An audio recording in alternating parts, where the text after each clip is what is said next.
The camera cut in on chaos. Alex Jones was red-faced, pounding his desk as though the force of his fists could make his words sound true.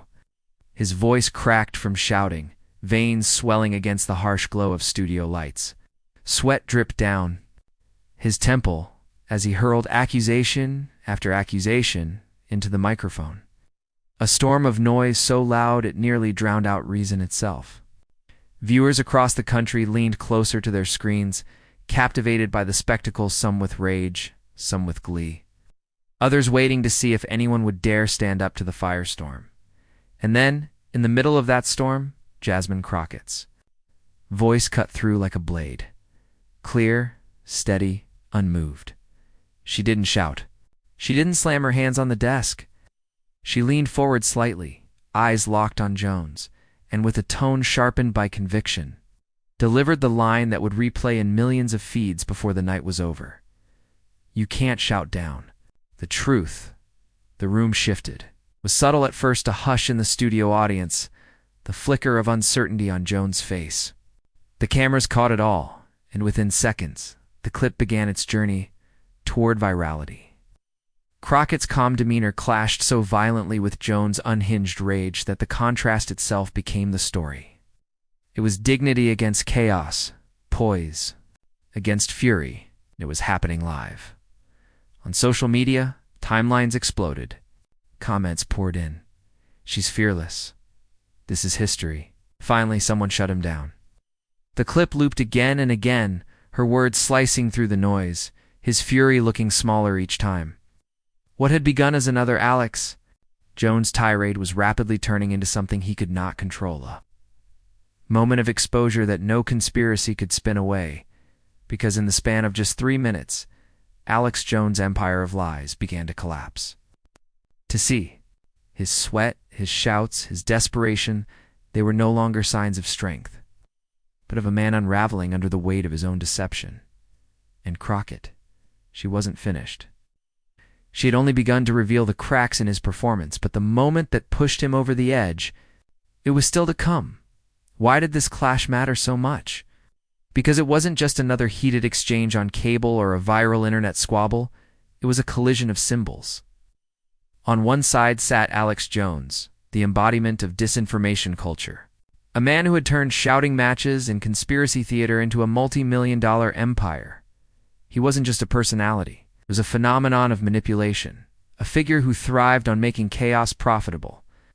To his audience, his rage was energy, his volume was power, his shamelessness was authenticity.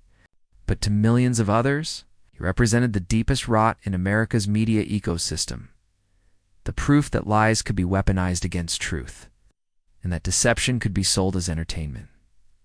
On the other side was Jasmine Crockett, young, sharp, unshaken by noise. A rising political figure with the audacity to speak back to the carnival barkers who had dominated airwaves for decades. She represented not just herself, but a new generation of leadership. Unapologetically progressive. Unapologetically rooted in identity and dignity. Crockett didn't enter spaces like these to fit in.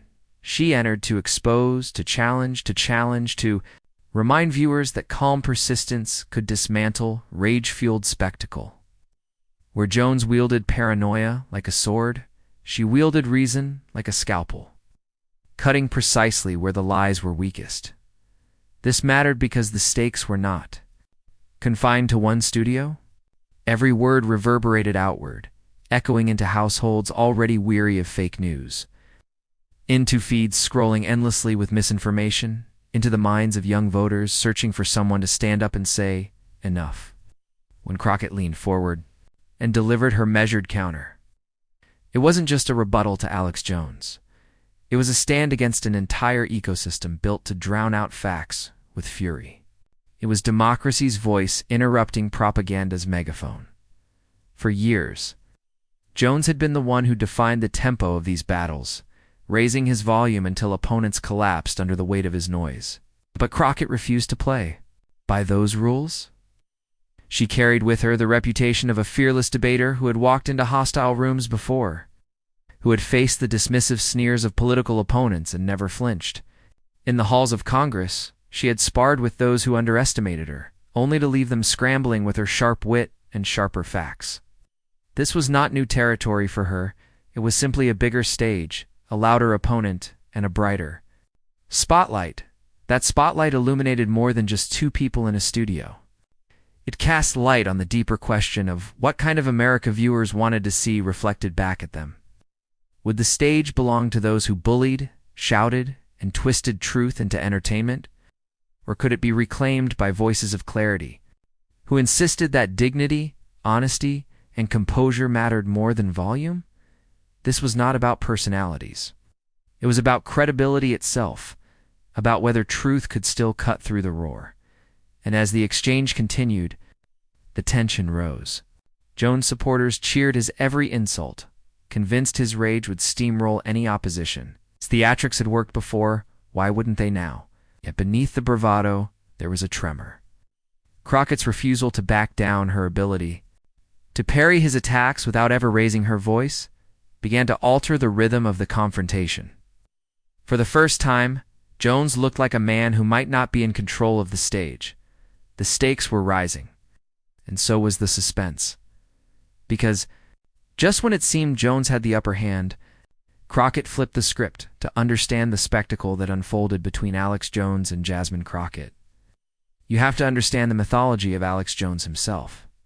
For decades, Jones has styled himself as the prophet of paranoia, the carnival, barker of conspiracy. His voice, gravelly and thunderous, has spilled across airwaves and live streams with one central promise: the world is out to get you, and only he can tell you why. It was this formula: anger, fear, repetition, that built him into an empire of influence. To his most loyal followers, he was a truth-teller, exposing shadowy cabals. To his critics, he was the embodiment of American disinformation, the man who could spin tragedy into cash. Jones built his career on turning national crises into personal theater. When Americans were grieving, he was profiting. When truth was fragile, he pounded his desk and declared lies louder than facts.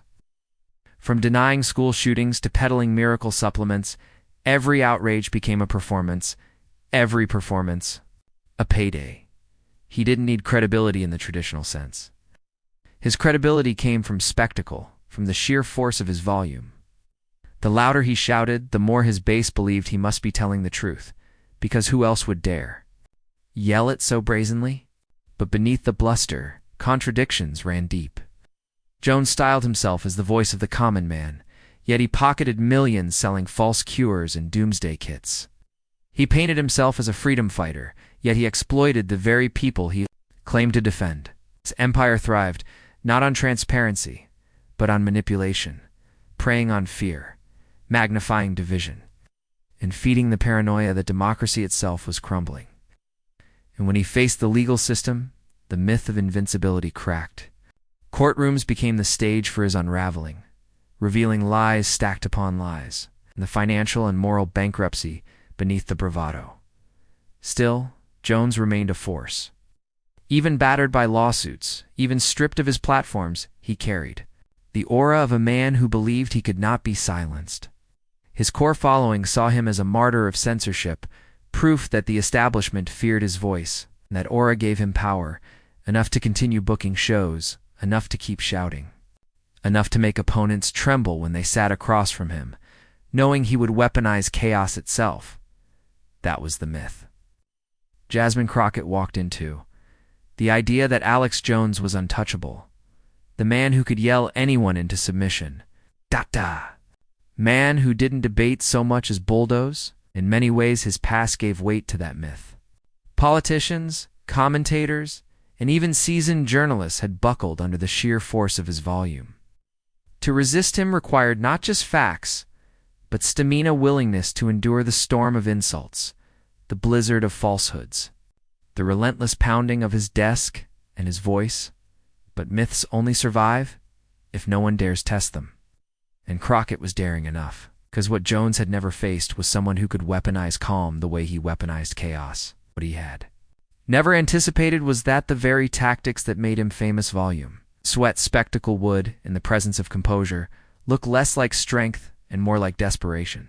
The aura of invincibility that cloaked him was vulnerable to one thing: a steady hand, exposing the cracks. That's why this clash mattered so much. It wasn't simply Crockett versus Jones. It was truth versus performance, dignity versus desperation. And as Jones' shouting grew wilder under the studio lights, his empire of myth began to look exactly like what it always had been: a stage built on sand, crumbling with every calm word Crockett delivered. For the audience watching, the confrontation wasn't just entertainment, it was revelation. The man who had styled himself as the unstoppable force looked rattled, cornered, and strangely small. And for the first time, millions realized that maybe, just maybe, Alex Jones could be beaten at his own game. But for all his bluster, Jones had never faced someone like Crockett. And that fact alone set the stage for a takedown no one would forget. Before Jasmine Crockett ever sat across from Alex Jones, before her calm words sliced through his fury, she had been forged in places where noise was constant and hostility was routine. Her story was not one of privilege or entitlement, but of persistence, grit, and a determination to carve space where others had tried to shut the door. To understand why she didn't flinch under the bright lights and the storm of Jones shouting, you have to understand where she came from. Crockett grew up knowing what it meant to be underestimated. She knew the feeling of walking into rooms where her identity black woman, unapologetically progressive, was treated as a weakness before she ever opened her mouth. But she learned early that those labels could be turned into armor. They gave her an understanding of struggle that no textbook could teach, and a clarity about injustice that no debate stage could shake. She carried herself not as someone seeking permission to lead, but as someone who knew leadership had to be claimed in a world that rarely gave it freely. Her path into politics wasn't built on family dynasties or inherited connections. It was built on service. Long before the national spotlight, Crockett worked as an attorney, representing those who had been silenced by systems designed to overlook them. In cramped courtrooms and hostile hearings, she sharpened her ability to stay steady when tempers flared, to respond with precision when opponents resorted to insult. Each case was its own rehearsal for moments like the one with Alex Jones, learning that calm composure was more devastating than volume. Dignity could cut sharper than mockery. When she stepped into public office, the battles only grew larger. Crockett became known in political circles not just for her policy stances, but for her willingness to confront hypocrisy directly. In hearings, she sparred with colleagues who underestimated her, and her sharp retorts often ricocheted across social media, earning her a reputation as someone who could turn a sneer into a soundbite. She was fearless in spaces where others chose diplomacy over confrontation, not because she enjoyed the fight, but because she knew silence allowed lies to grow louder. And in each clash, her following grew not as a cult of personality, but as a movement of people who saw in her their own struggles and resilience reflected back. Crockett's rise wasn't just political. It was symbolic for immigrants, for working-class families, for women of color who had been told politics wasn't for them. She represented possibility. She stood as proof that dignity, truth, and representation could stand tall even in arenas designed to belittle them.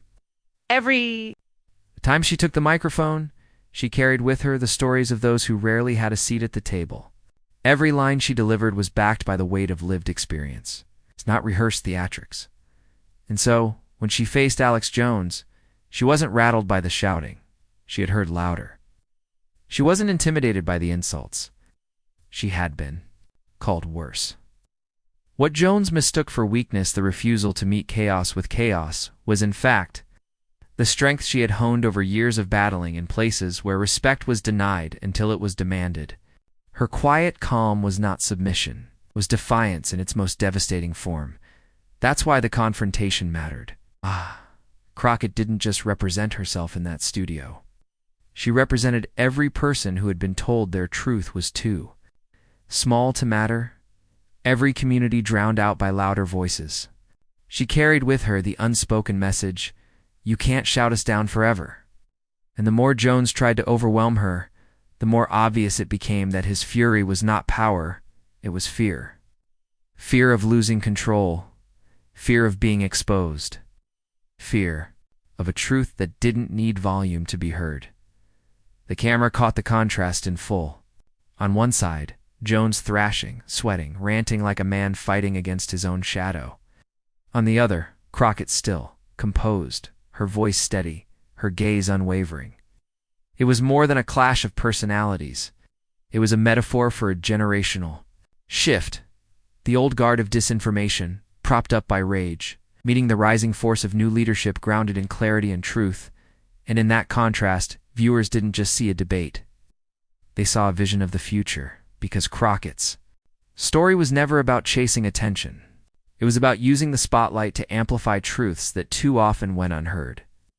She had prepared her whole life for moments like this, not by practicing zingers, but by living the struggles that gave her words their weight. When she said, "You can't shout down the truth," it wasn't a line designed for virality. It was the distilled essence of her journey, of every courtroom battle. Every sneer in a hearing, every dismissal she turned into a platform. That's what made the clash so riveting. It wasn't just Crockett versus Jones. It was lived experience versus manufactured outrage, steady conviction versus collapsing theatrics. And as the cameras rolled, as millions began to share the clip, it became clear Jones had underestimated his opponent. This wasn't just another target for his shouting. This was someone who had been preparing her entire life to dismantle. Men like him, and dismantle him she would. The tension inside the studio thickened like smoke. Alex Jones leaned forward, fists pounding the desk, his voice cracking under the weight of his own volume. He hurled wild accusations, his words a torrent of conspiracies, strung together in a desperate attempt to overwhelm. He called her names, mocked her background, sneered at her values. Every tactic he had relied on for years was being thrown across. The table, like a hailstorm, meant to drown his opponent in noise. For most, it would have worked. For most, the sheer spectacle of fury was enough to disorient. But Jasmine Crockett didn't blink. She didn't lean back. She didn't give him the satisfaction of flinching. Instead, she held his gaze with the steadiness of someone who had walked into storms before and come out stronger. Each insult landed against her composure and dissolved, like waves crashing against stone. When she spoke, her words were measured, almost quiet compared to his roar, but each syllable landed with the precision of a blade. "Volume isn't proof, Mr. Jones," she said, her tone calm, deliberate. "Noise doesn't equal truth." The line lingered in the air, and for a split second even Jones seemed to hesitate. He shook his head violently, as if to shake off the sting of composure, then slammed his palm on the desk again. He raised his voice higher, veins bulging in his neck, as though the sheer act of screaming could erase what she had said. He gestured wildly to the cameras, trying to pull the audience back into his frenzy, but something was shifting. His theatrics no longer looked like dominance, they looked like desperation. The audience noticed it. Some leaned forward, whispering to one another. The live chat scrolled furiously as viewers typed out reactions in real time. "She's not even phased. He's unraveling. This is different." The spectacle that had once been Jones' greatest weapon was beginning to betray him. The louder he grew, the smaller he seemed in comparison to her steady poise. Crockett allowed him to finish his tirades before responding, each time with a pointed correction, a sharp fact, a calm dismissal, that undercut his entire performance. She didn't match his volume, because she didn't need to. Her restraint magnified his chaos, her clarity sharpened his contradictions. The studio lights reflected the sweat glistening on Jones' forehead, the strain in his voice, the cracks, forming in the persona of invulnerability he had built for decades. And then the questions began to shift. Crockett didn't just defend herself, she went on offense. She started pressing him, calmly, on the very claims he had made. Dates, details, evidence, she asked, with the precision of a prosecutor, each question cornering him further. Jones stammered, deflected, tried to pivot back into rants. But each time she redirected him, pulling him back to the point with a steady insistence that left him rattled. The escalation was palpable. The audience could feel it. Power in the room was tilting. Crockett's calm wasn't just surviving, it was dominating. Jones' fury wasn't silencing her, it was exposing him. And as the minutes stretched on, contrast grew unbearable to watch. Without knowing, something had to break. The room felt like it was holding its breath. Could Crockett land the decisive blow? Could Jones keep his empire of rage intact? Or was he about to collapse live in front of millions? The confrontation had moved beyond debate into something larger, something symbolic, and then it happened. Crockett leaned in, her tone calm as ever, and asked the question that stopped Alex. Jones cold. The question hung in the air like a thunderclap. Crockett's tone had been calm, her delivery almost conversational, but its impact was seismic. If you had the truth on your side, why are you so afraid of being questioned about it? 4. A man like Alex Jones, whose empire depended on bluster, not evidence. The question was a trap he couldn't escape. He opened his mouth, sputtered half a sentence, then raised his voice again, as if volume alone could erase the silence that followed, but this time the shouting sounded hollow. His eyes darted, his face reddened even more, and for the first time all night, his confidence slipped. Crockett didn't interrupt. She let the silence stretch, let the audience feel his discomfort, let the weight of the moment hang heavy. Was the pause before the strike, and she knew it. The camera zoomed in on Jones' face, catching every twitch, every bead of sweat, every nervous glance. Across the country, viewers felt it too, the unraveling of a man who had built a career on never being cornered. Then Crockett went in for the counterattack. Calmly, methodically, she began listing Jones' contradictions. She didn't shout, she didn't grandstand. She cited his own words, played back his own lies, reminded him of moments when courts had ruled against him, when families had exposed his deception. Each fact landed like a hammer, and with each one, Jones' defenses crumbled further. He tried to laugh, he tried to mock her, but the strain in his voice betrayed him. Oh! His laughter rang false, his insults fell flat. You've made millions selling fear, Crockett continued, her voice low and steady. You've built your brand on shouting down grieving families, on turning pain into profit. And yet here you are, shouting at me, as if raising your voice can erase the truth of what you've done. But it can't. You can't erase it, Mr. Jones. Not here, not now, not anymore. The audience gasped. It wasn't just what she said, it was how she said it, with a composure that stripped his chaos of its power. Jones slammed the desk again, veins bulging, trying to reclaim control. But every slam felt weaker than the last, like a man punching at shadows. Social media erupted in real time. Clips of her line flooded Twitter. You can't erase it, Mr. Jones. Not here, not now, not anymore. Hashtags began trending. Hashtag Crockett vs. Jones. Hashtag Truth Wins. Hashtag Mic Drop. Viewers spliced together memes of Jones sweating next to Crockett's.com stare. The ripple effect was instantaneous, the takedowns spreading. Faster than even the producers had imagined. Crockett wasn't finished. She leaned in again, locking eyes with him. You built a career convincing people that shouting equals strength. But strength is standing in the truth, even when it's hard. That's something you've never been able to do. That's why. Tonight, your empire of lies is crumbling because for once, you can't drown out reality. It was the kind of line destined to live on in viral compilations. The studio audience erupted, some clapping, others audibly gasping. Jones flailed, raising his voice to impossible levels, but the more he shouted, the more ridiculous he looked. His mask of invulnerability had been shattered. Crockett had done it not with rage, but with composure. The moment had shifted entirely. This wasn't Alex Jones' stage anymore, it was Jasmine Crockett's. She wasn't just surviving his attacks, she was defining the entire exchange. And viewers knew it. Every pause she allowed, every calm question she asked, every steady rebuttal built the sense that history was being made. The mic drop wasn't just one line, it was the entire counterattack. A dismantling in real time of a man who had seemed untouchable. By the time she delivered her final blow, the room was electric. She sat back, folded her hands, and with a steady voice said, "You can shout until you lose your breath, but you'll never shout down the truth, and that's what scares you most." Silence afterward was deafening. For once, Jones had no comeback. He stared, sputtering, fists clenched, but the words refused to come.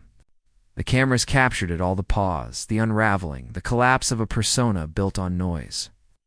And in that silence, Crockett didn't just win a debate, she won the moment. Across the country, viewers knew they had witnessed something rare. The man who had bullied, shouted, and lied his way into the national spotlight had finally met someone who wouldn't play by his rules.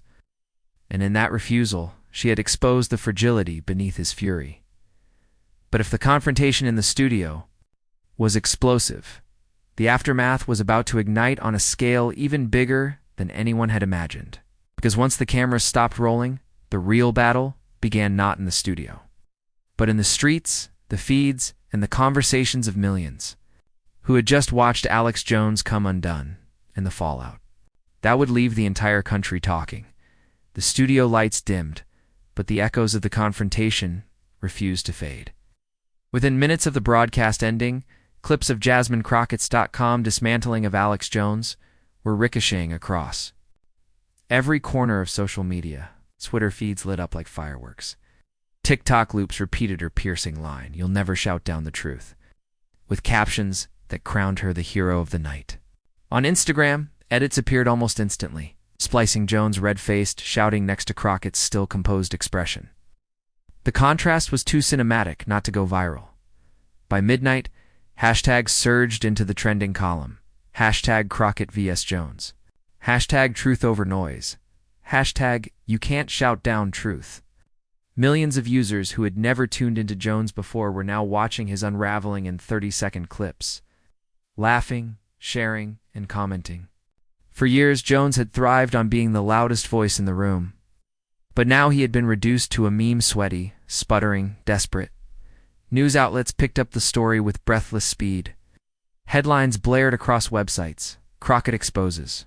Jones, in explosive on-air showdown and calm composure, dismantles decades of conspiracies.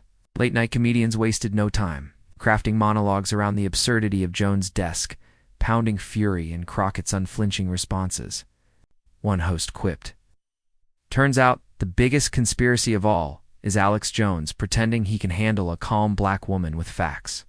The audience roared, and the clip spread online as quickly as Crockett's own words had.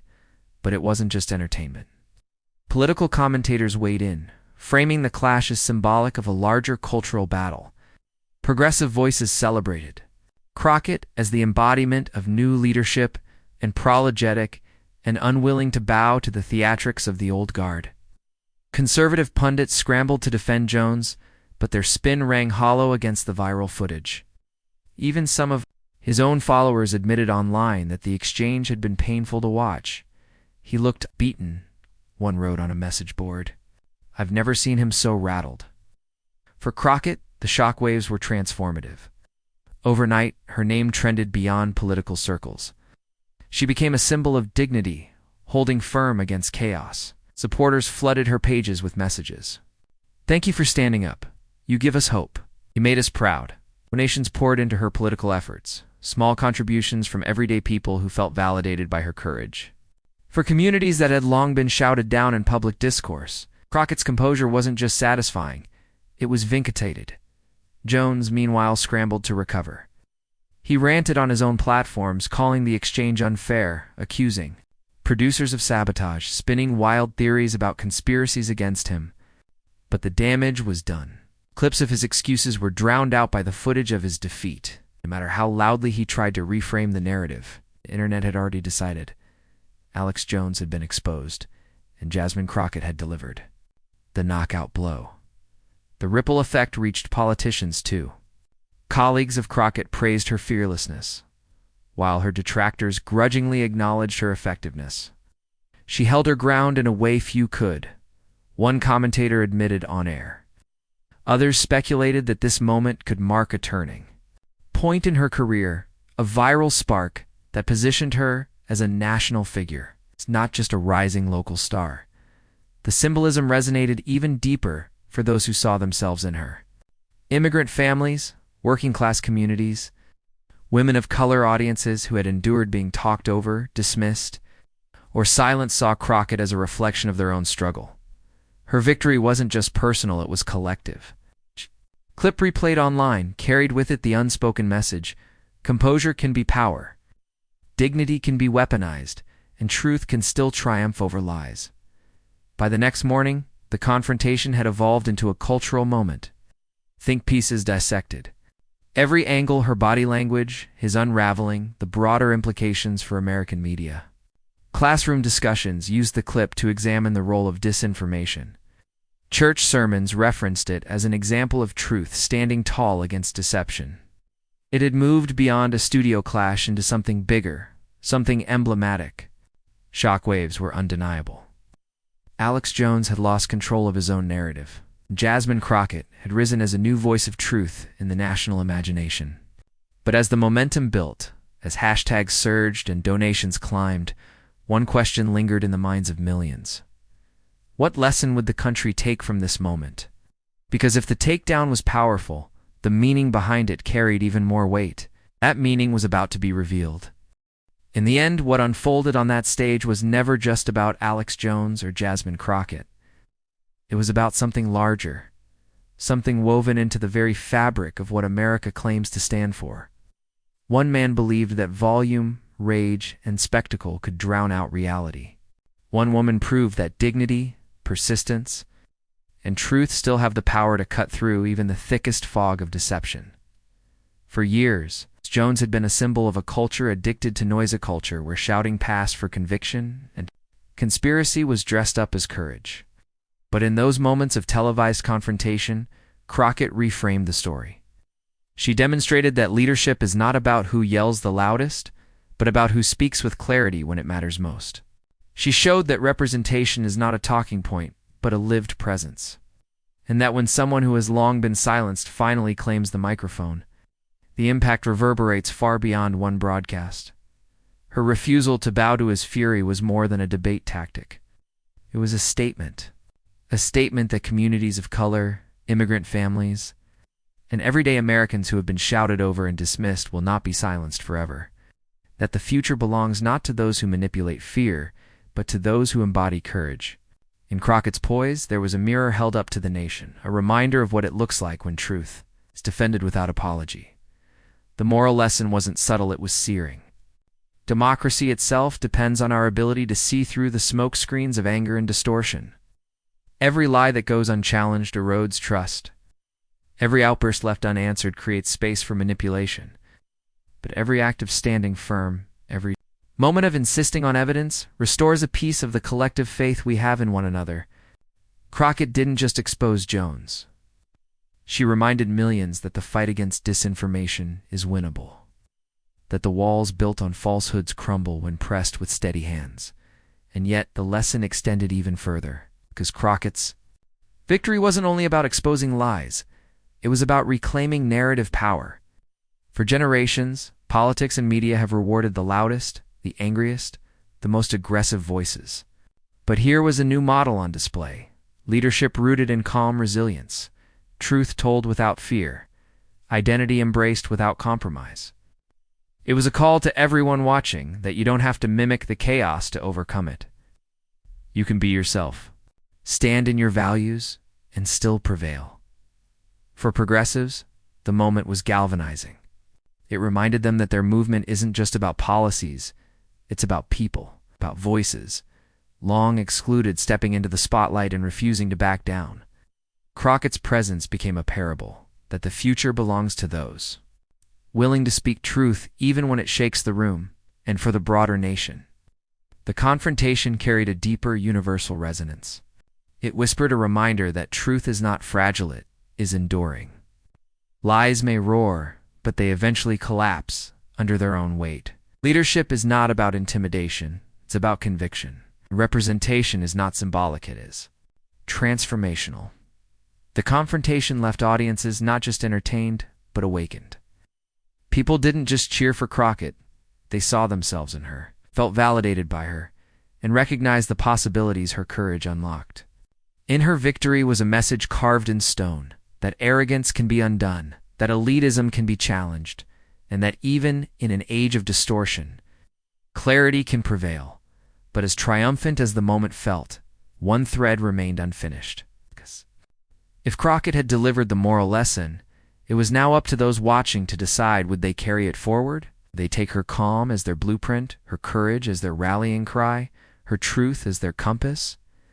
The question lingered, daring the audience not just to applaud, but to act. What the world witnessed wasn't just another viral clash, it was a defining reminder of where we are and where we could go. Jasmine Crockett stood in the fire and refused to burn. She didn't shout louder, she spoke truer. And in doing so, she stripped Alex Jones of his last defense, the illusion that rage equals strength. This wasn't only a takedown, it was a turning point. It was proof that integrity, clarity, and courage can still win in an era dominated by noise. Crockett's words reached beyond that studio, beyond the headlines, into living rooms and feeds across America. She became a voice for everyone who has ever felt drowned out, dismissed, or erased. But here's the truth. This moment only matters if it doesn't end here. If her courage lives on, not just as a clip to share, but as a call to each of us, to demand better from our leaders, to challenge lies when they surface, to insist on dignity in a world that too often rewards chaos. So if you felt the same surge of pride, the same clarity, the same fire, don't let it fade. Share this moment. Amplify it. Spread Crockett's words until no one can pretend they didn't hear them. And join a movement that refuses to be silenced. Because when truth speaks, it deserves an audience. When courage rises, it deserves a chorus. And when arrogance crumbles, it deserves to be remembered. This is more than politics, it's about who we are and who we choose to be. So subscribe, comment, be part of this conversation. Add your voice to the echo of dignity. Together, let's ensure that this wasn't just a moment, it was the beginning of a movement.